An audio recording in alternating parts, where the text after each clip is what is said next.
আর দুনিয়ার মদ খেলে বইয়ের পাশে যে বলে মা মাফ করে দে, বলে না বলে না। এই গত কাল না পরশু জলসায় গেছি, গাড়ির সামনে এসে বলছে হুজুর আমি যাব।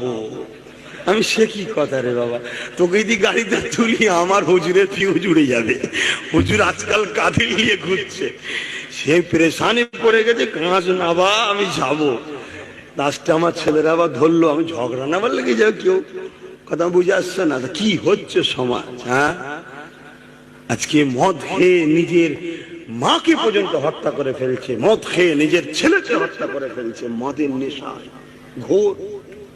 তাহলে যে জিনিস মানুষকে মানুষত্ব থেকে হারিয়ে দেয় ওটা ইসলাম কখনো খাবার ইজাজত দেয়নি।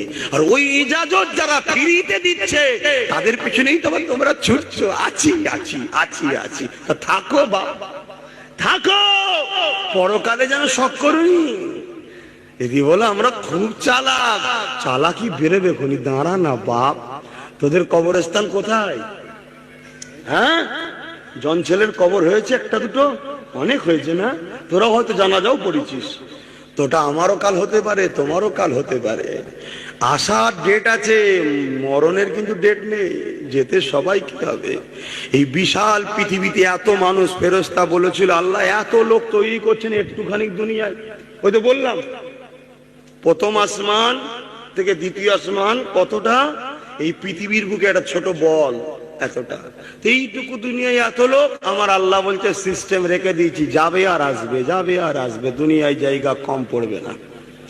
ফটাফট যাচ্ছে না, যায়নি। ঘোড়ার পিঠে উঠে মেরেছে, পিক আপ যে দাম করে ঝাড়া দিয়েছে, যা বেরিয়ে গেছে, যা চলে গেল। মগজ একদিকে, কলজি একদিকে, ধার একদিকে, পলিথিনে পৌঁছে কার নেই।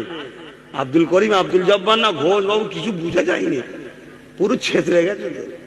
আর ধোয়ারও কোনো ব্যাপার নেই, কোন বার থেকে বেরিয়ে ছুটছিল এখন কে জানে, কি হালে আছে, নাপাক না পাক, ওইভাবেই পুঁতে দে। ও বলেন কিয়ামত দিন কিভাবে দেখাবে আল্লাহকে মুখটা?